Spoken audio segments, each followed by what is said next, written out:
Are you in need of a vacation where there's a clear blue beach?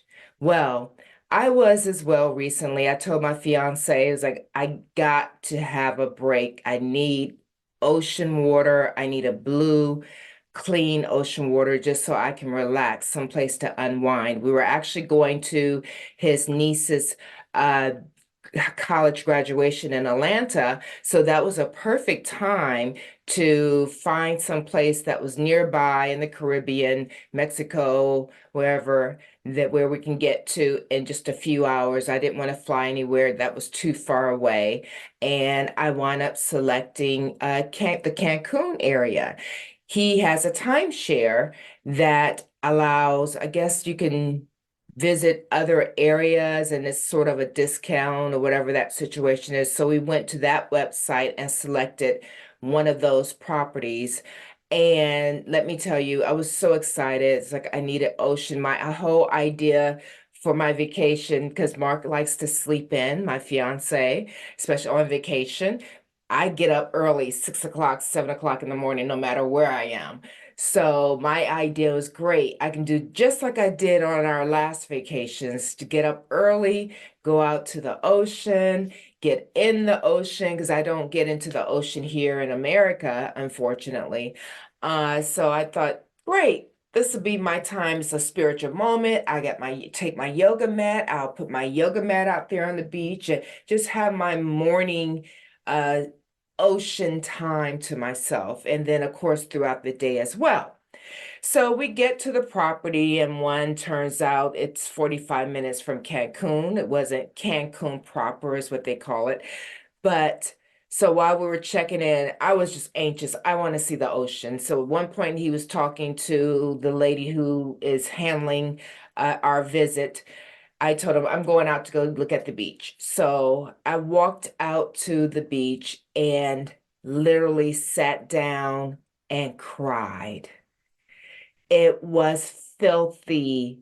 If anybody's been to Ocean City Beach or let's see, Santa Monica Beach, etc., in California, our beaches was so much better. One place actually, and those beaches I'll visit. I just don't get in the water. I walk along the edge. It's probably decent. I don't know, but there's what reminded me of. There's a beach out here. It's called Sandy Beach. I believe it is out here in the DC area. It reminded me of that. I remember the brown sand. That was the most disappointed ever. Also, Galveston, Texas, that water out there was another disappointment for me here in America. That water was worse than Galveston or even Sandy Beach. I think that's the name of it out here in DC. It's not an ocean necessarily though. But yeah, I cried because we were going to be stuck there for a week. It was a week minimum to book this location. And so I just want to share this with you guys. Although we looked on the website, there was something that mentioned seaweed briefly on the website. I just want you, if anybody out there are just seeking a getaway at a beautiful blue ocean, don't be fooled by the pictures on their website. I can understand a bit more if this was a new transition with the seaweed like a week ago and they couldn't, a month, even few weeks ago. Uh, and it's, something that they couldn't warn people about, but we wound up speaking to a few people who own, because it was like one of those resorts where you could have a timeshare, who actually own there. And apparently the problem has been there for years. Uh, it was the worst from what I understand the past year or two than they've seen before, but it's the problem has been for years. So my feeling is that the owner of the Elcid Resort, the company, whatever conglomerate, should have their people, when they call you to collect their money for the prepaid, whatever you call it, for those all-inclusive situations, that they should let people know that the beach is not swimmable. You're welcome to cancel if you want to. We will refund you all of your money, et cetera, et cetera. There are people who have no problem going on a vacation and only being able to enjoy the pool. But it's always a money grab, and that's what pissed me off. At least give people the option and be honest. So I am making this video because I don't want anybody else to get screwed over. So go beyond. Usually I go beyond the website for reviews. I actually looked at the timeshare that we bought the vacation through, and I think it was like a 4.5 stars or something like that. But my mistake in not looking at probably TripAdvisor and several other, and I shouldn't have to deep dive, but if you're going anywhere, I would say at this point where you're looking for a blue beach, especially I would say in the Mexico area, do a deep dive and make sure that that water is blue. If that's not what you're looking for, then you're okay. Also the seaweed, I mean, they had a truck out there that was scooping up the seaweed daily. And I think by 4 o'clock, 5 o'clock, it just reeked. The smell was not great either. I mean, we did have a beach view, so you could kind of overlook the edge of the water with the seaweed further out, just look at the horizon of the ocean. But I mean, we shouldn't have to go on a vacation and make the best of it. And that's basically what we did. We were kind of far from Cancun or whatever. So, and at that point, I was like, I don't want us to spend any more money to take a taxi all the way somewhere. And we don't know if the ocean is going to be great there. We were about to just go in and buy a excursion to Tulum, which the lady who was there to assist us told us, oh, the water should be better there. And as we were about to book it, turns out that that excursion hadn't been sold to that resort. It wasn't available to that resort for a while. So there were just a lot of different miscommunication, lack of communication that I wasn't happy about. I will say the service of the people there was great. The food, the several restaurants was great, but we got bored after the second day because it's like that's all that's there. Actually, I was so frustrated. I told Mark I don't want to come back to this area again. Um, but we did wind up finding out about a free excursion, which the person who was handling our account didn't tell us about. It was from Mark speaking to someone else, the man in the tourist office, and they were just kind of connected or whatever. He wound up sharing that with them. It was one of those where a jewelry store actually was providing the shuttle, but you were required to go to their jewelry store for like 45 minutes in their tequila tasting, and that was fine. So we did that, and it took us to Playa del Carmen, which unfortunately, I wish we had known about that days before. This was like the last day before we were leaving. And that actually sort of saved the trip, sort of. But so we got to actually walk along the beach, although, I mean, it wasn't the seaweed situation there wasn't as bad. It was sort of, the water was sort of brown on the edge, and further out, it was blue. So it still wasn't the great, but people were actually in the ocean, people walking along the ocean. So we found a restaurant that was, of course, right there on the edge, and enjoyed cocktails and a bite to eat and just enjoyed the ocean breeze is what I expected from the vacation. So I would just say for you, I found an actual blog post from someone who had a situation similar to ours. A year ago, they wrote a blog post just giving information about the seaweed issue, some of the areas where you want to either avoid or do your diligent research to make sure that they're not having an issue. And again, that's only if you're going there specifically for the blue beach. If you're fine with just a pool, infinity pool, whatever, which a lot of resorts have, then that's fine. But my feeling about that is we have a pool right here in our community where the house is that uh that we pretty much pay for anyway.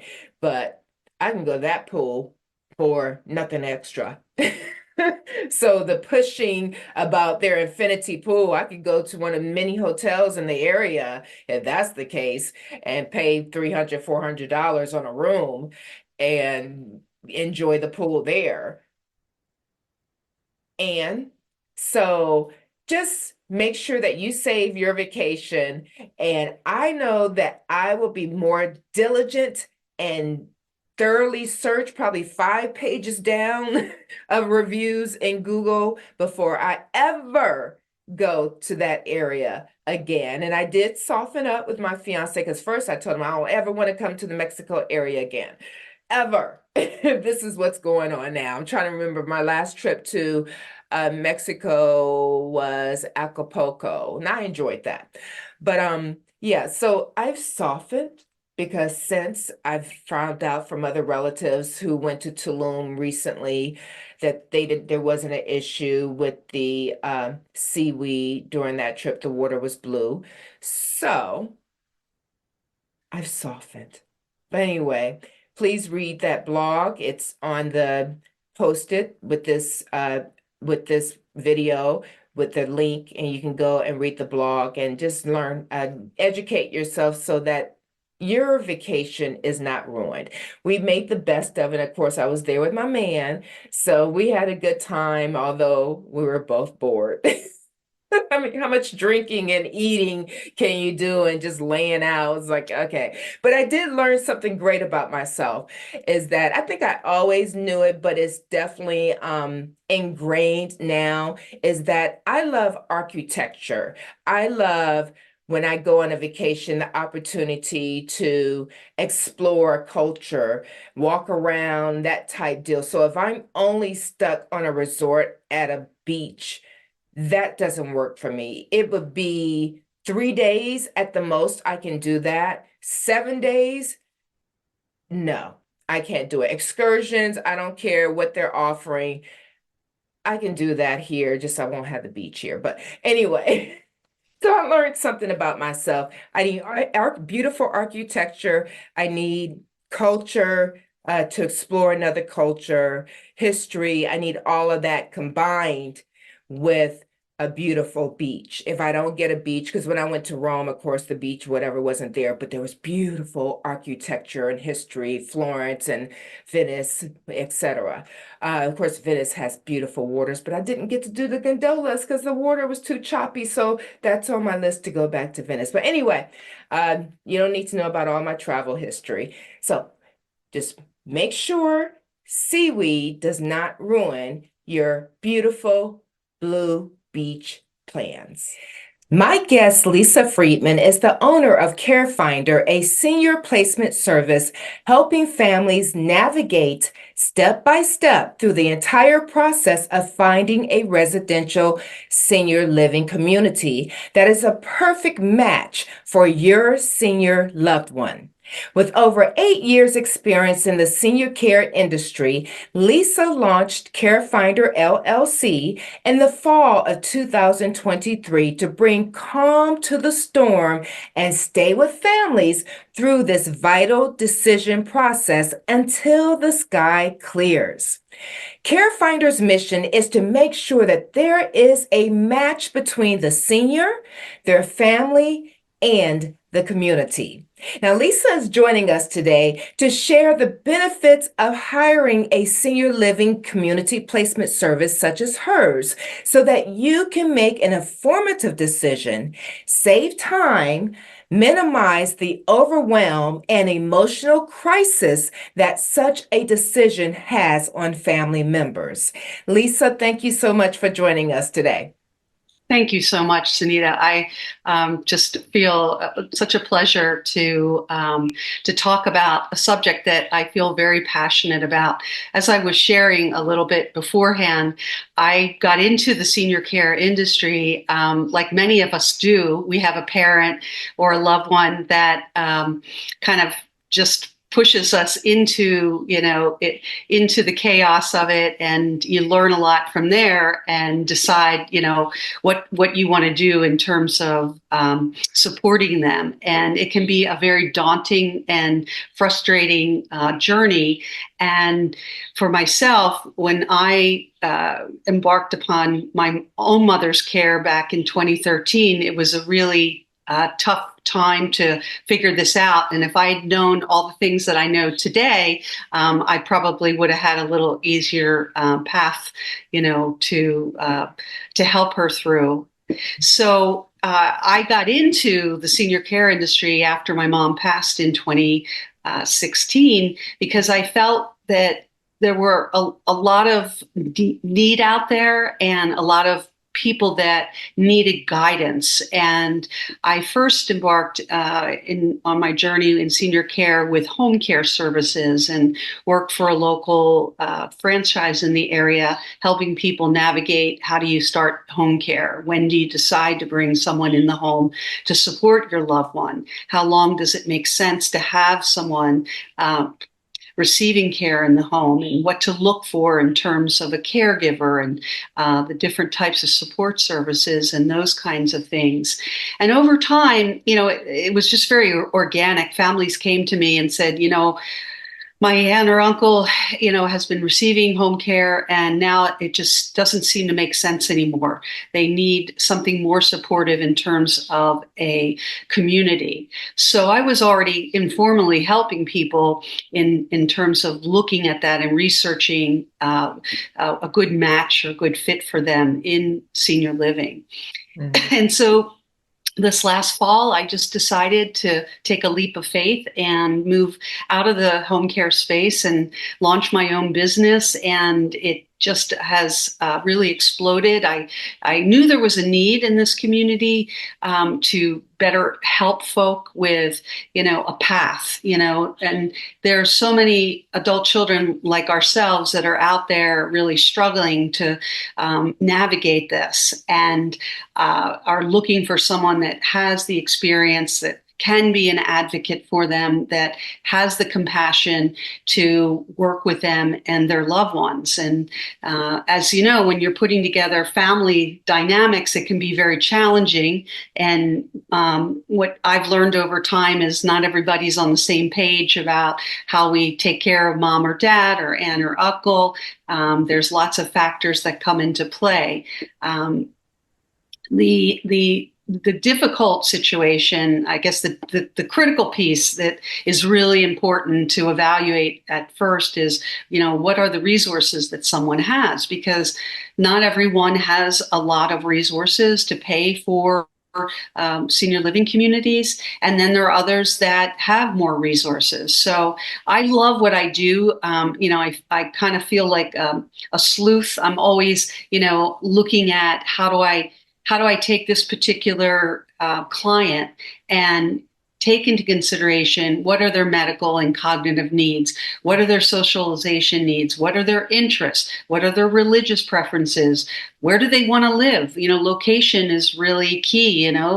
Sometimes the kids want them across the country, so that's important to know what areas. And then of course budget is really is important, and that's not always when you come to budget, it's not always an easy find. There's lots of pieces behind that. So many of the adult children don't have access or given privy to that information. So it's looking for how do you navigate that piece to be able to help mom or dad with finding those financial. And you specialize in senior community living as far as helping those families get placement. There's assisted living, yes, Alzheimer's, dementia communities, yes, skilled nursing homes, temporary respite care, and independent retirement communities. Can you give like a brief synopsis of each of those so absolutely, families can understand what you help with? Absolutely. So independent living is basically thinking of having your own apartment, right? inside a community that may also have another level of care of assisted living, but being in an independent, being in a community of independent inside another community, or it could be a standalone, provides meals. That's number one, that usually when people step into that level of care, which is considered the lowest level of care, it's just really needing meals.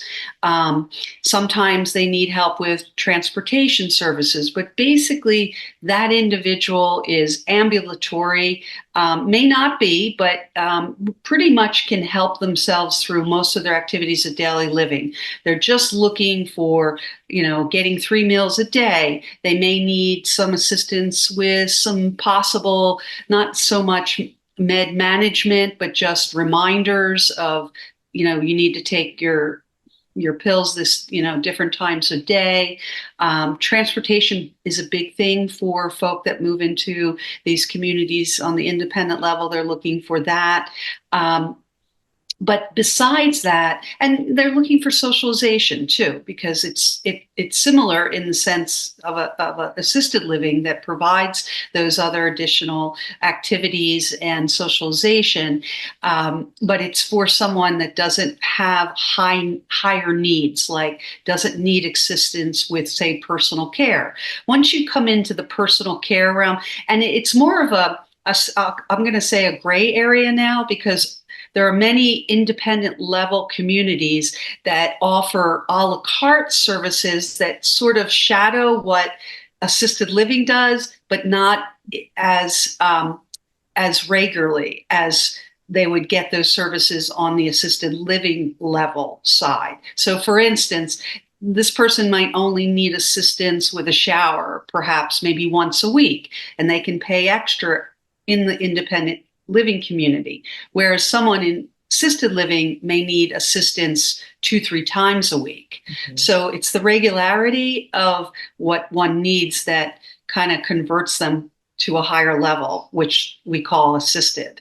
So that's really the main difference, is they very much overlap in some of the benefits, but when you start getting more into medical care support, higher level of cognitive support, and higher level of physical needs, then you're moving into the assisted living level.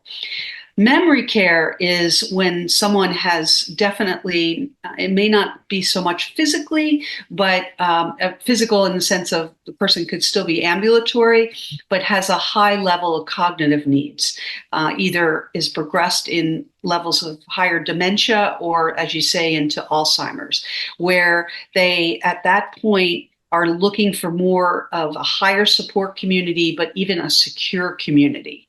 Mm-hmm. Because when you become, especially, there's different types of behaviors that happen at the higher level. Sometimes you have folk that wander a lot, that not intentionally, but walk out of communities, elope, as we call it, or that they have behavioral issues where they're maybe still working on trying to manage their medications, and so they might have combative behaviors. That's very characteristic of someone at a higher level of cognitive needs. So they're placed into these communities that are more secure, safer for someone that may have more needs to let out cognitive behaviors, behavioral issues, as well as someone that may be a wanderer, needs to feel safe going in and out of doors and rooms, and know that they're still in that same community, if that makes sense. Yeah. So and again, it's a fine line, because there are some levels where someone is in a higher level of need cognitively, but can still be managed in the assisted living level. Just when they cross the line of really behavioral issues is when it's time for a more supportive community. So, and memory care communities are designed in such a way that the resident never feels confined. They literally set it up in these town different pockets of the community that are offset and look like they even put different types of landscape inside that they feel like they're walking through a town. And they also give them access to gardens and walk areas that really promote it feeling more like an outside community, a park. So they never really feel that they're being restricted. And then there's skilled nursing and is it temporary respite care? Yes. So I'll address it, temporary respite care. Typically, respite care, and it can come from the home too, but many times when folk go to rehab for a rehabilitation stay for something that may be an elective surgery, it could also be something due to a fall, where it's more based on insurance driven coverage. And as we know, insurances can say you can have X amount of days in a rehab, but let's suppose someone is just not quite there yet and they could use more support while still rehabilitating. They still could use physical therapy. They could still, use assistance with getting assistance with personal hygiene, and they could use help with meals. Many times they can elect to stay in that rehab, but then they got to start paying out of pocket. Mm-hmm. And it becomes very cost prohibitive to stay in a nursing home facility and continue rehabilitation out of pocket. Mm-hmm. So that's when I come in as a senior care specialist, because I have communities that do what's called, many of them call their programs I can't remember the exact expression, but it's like a continual from away home program kind of. And it's based on going into an assisted living community where they can get all their activities of daily living supported while also receiving physical therapy, but they're in an assisted living community, which is a lot less expensive than staying in the skilled nursing and receiving that support out of pocket. So that's where the respite stay comes in. And sometimes people find that they end up liking it and stay. It can be long-term as well. So it's a nice way to kind of check out what it feels like to be in an assisted living while rehabilitating, at the same time. When we talk about skilled nursing, essentially, rehabilitation can be short-term or long-term, and that's what skilled nursing communities are. They have short-term wings and long-term wings, and sometimes people end up staying there long-term, and again, it's more insurance-based. If someone qualifies for Medicaid, that's what typically is needed to stay in a long-term situation in a skilled nursing facility. And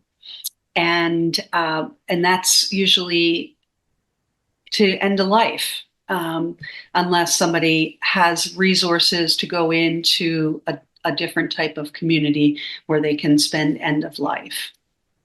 Okay. One of the options I'll just say that I try to do, and this is no disregard or disrespect to nursing homes, but I try to keep, just because of the socialization aspect, and many of them look very institutionalized. Yeah. If someone has some resources, I can place them into assisted living communities that are smaller. They're more residential-based type houses where they can still receive skilled care at high levels of need, but they can also stay there in this assisted living environment to end life. So it's a nice option for people who don't want to spend the rest of their days in a skilled nursing facility that's more institutionalized looking and feeling. Plus, they get even better care because it's a smaller environment, whereas in nursing homes, caregivers to the ratio to patients can be like 1 to 14. In a small assisted living, it could be 1 to 5. So it's a really nice option, and they're actually less expensive than a lot of the I call the corporate communities that are out there, the bigger So guys. would you say that the primary time that a family learn that their loved one need to can no longer live alone is when the doctor lets them know, or do they have to determine that on their own? For me, the doctor let me know that Let my you dad know. can't live by himself anymore. Yeah, yeah. And that's really good if you can get that, medical feedback. I think it can be, a combination of things. Certainly, if you have that resource to you and you feel confident that your physician can help you make that decision, absolutely. I think the more people you can bring into the decision making process can be helpful. Certainly, if someone is living with a spouse, they see them every day Yeah. and can determine, the change. Sometimes they're more oblivious because they are around that person, so they don't see, the change because it's happening gradually. It's I find it's more the adult children, the kids, that see it sooner than say a spouse, or see, even if the mom or dad lives by themselves, they see it more regularly, and that's who my customer is, because I talk to a lot of the sons and daughters of moms and dads that need help. Yeah. So a family comes to you and share with you what's happening with the parent, maybe a husband, whomever. So how do you, because for me, I took care of my dad. He had Alzheimer's, Mhm. and it was becoming where I couldn't take care of him anymore. It was obvious that his Alzheimer's was getting worse. He would stay up in the middle of the night. His mind was telling him, whatever the mind tells them. So he would be packing overnight till 4 o'clock in the morning because he's about to go get on his truck or going to go find his attorney about something. So, and one time he had got out, we were living in Leisure World, and he had Oh, gotten out of the apartment because he was trying to get back to his bathroom. So it yeah. was getting to where I was more concerned. Being able to watch him on the camera wasn't feasible anymore. So I started looking at calling nursing home, assisted living, Mhm. and I decided on a veterans one that Mm, was nearby because I felt since he's a vet, that being around other vets may help him. But looking through the phone book or looking online is daunting. It's a lot of work, and I had to do everything myself. How do you help families figure out assisted living versus nursing home? What's that process? Because yeah. it's a lot of work. Yeah, and it's definitely more of an art than a science, because you can have different opinions within the family system. One feels like, oh no, I want mom or dad to go to a nursing home. We don't want to pay for something else. Another feels differently. They want them in a community for more socialization. You know, um,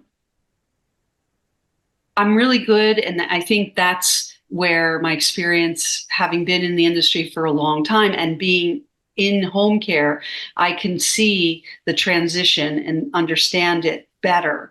Um, so to answer your question, it's more of asking them a list of questions, about when they started seeing, a transition happening, what kinds of behavioral changes, how many times has mom or dad been to the doctor regarding this particular, physical ailment.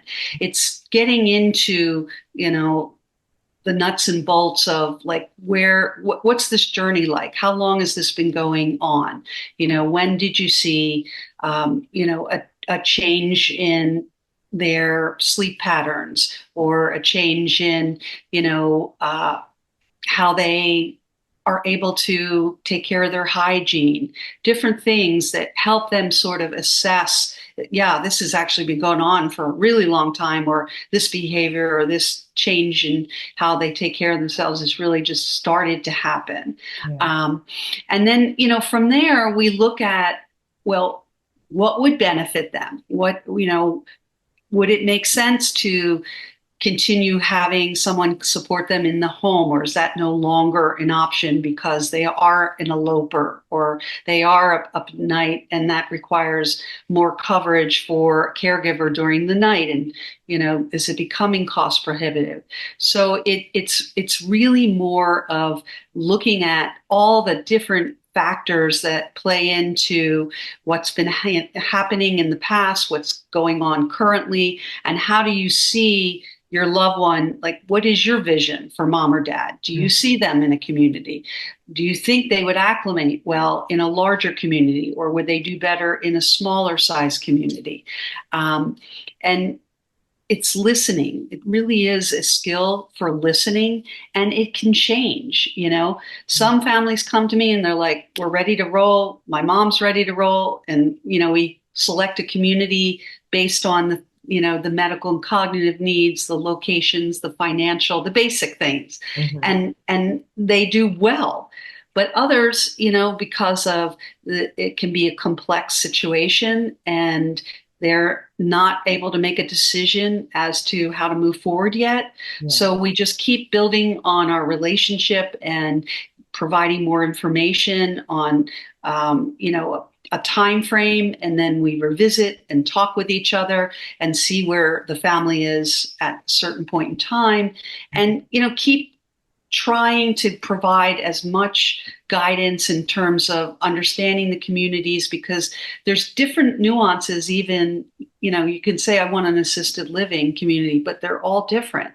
So, really seeing what those different attributes that are really important to the loved one that's moving in, as well as to the family members.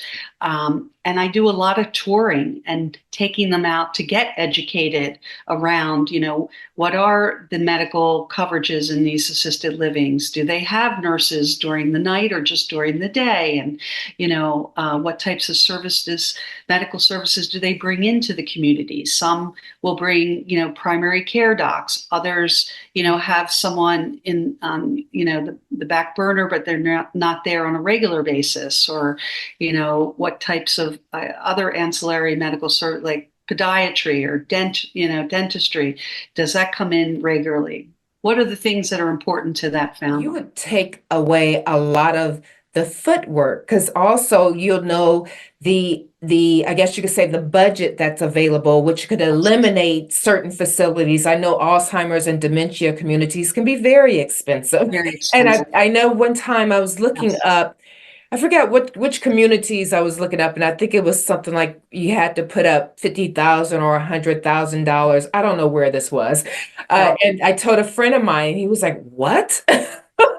He's like, "Gosh, I need to save more money for retirement. That's just a deposit."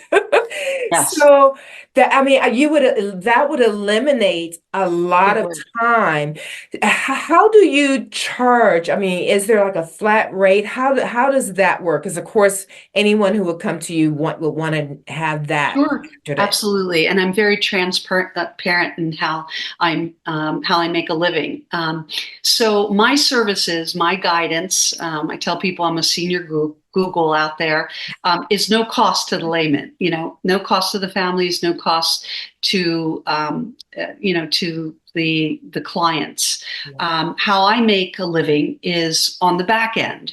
If I do place them into one of the senior living communities, then they pay me a referral fee. So that's why I love how I work, because I don't have to charge the actual client or their family. They can use me for a wealth of information and go on themselves if they want, but many of them, I haven't had that experience. They like my guidance. They want to stay with me. And I work a little differently than, everybody works differently as a senior locator. I'm not a national company where I'm calling from one state and trying to help you in another state. There are definitely national organizations that do it that way. I'm a local representative. I know the communities in the DMV, as I been in them and know them from the inside out, and feel like I bring a lot to the table in terms of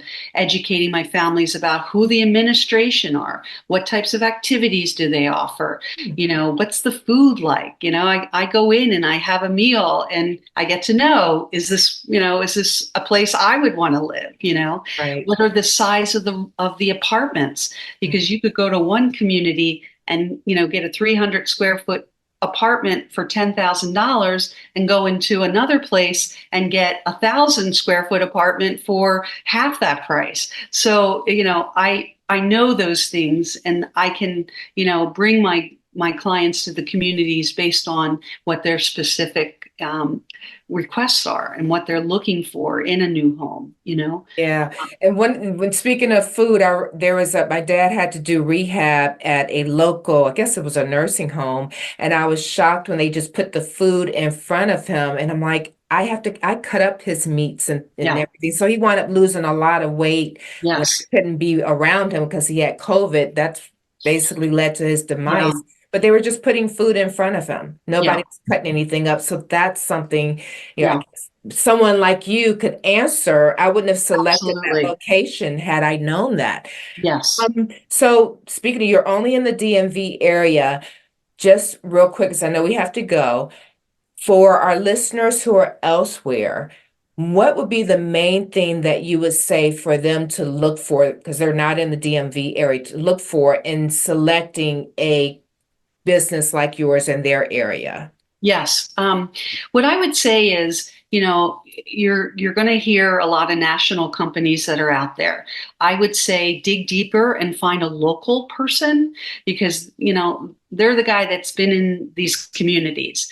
The folk that you can, get names from when you call an 800 line don't necessarily know these communities from the inside out. I would really seek out some local folk and then talk to different ones and ask how they work. What is their philosophy around helping you? Not everybody enjoys touring clients. That's my strong suit. I love taking people through, and I love helping them, identify the questions that are important to ask for their particular situation. So, and certainly some are fee-based. I choose to not do that at this point in time, and I feel like my business model works really well. And you're busy. I'm busy. Yes. Yes. Yeah. Anything else you'd like to share? And definitely, Yeah. how would a potential customer client find you? Yeah. Well, I have a website. It's carefinderhelp.com. And that's one way of finding me. You can certainly find me via my phone. I never seem to be without it. And I'm in these communities. I have partnerships with a lot of the assisted living, the memory care, the independent living communities. They know the services that I offer to families. They, support a lot of the folk that I bring into them, and leverage their communities with other partners in the community. So I'm very involved in the DMV, and you'll be able to find me. Thank you, Lisa. Thank you so much for joining us. This is a very important topic that everyone will be in this decision process at some point in their lives, whether it's for themselves, for their mate, for their parents, aunts, uncles, will all be there at some point. And it's great to have someone like you to help navigate this, because when you're working a full-time job, they may have kids still to take care of. This is Exactly. just another stressor on top of that. And it's great to go to someone who can alleviate that Yes. and and make your loved one have, I guess you could say, a quality of life for whatever amount of years that he or she may have left. Agreed. Absolutely. Thank you. Thank you so much. Appreciate it.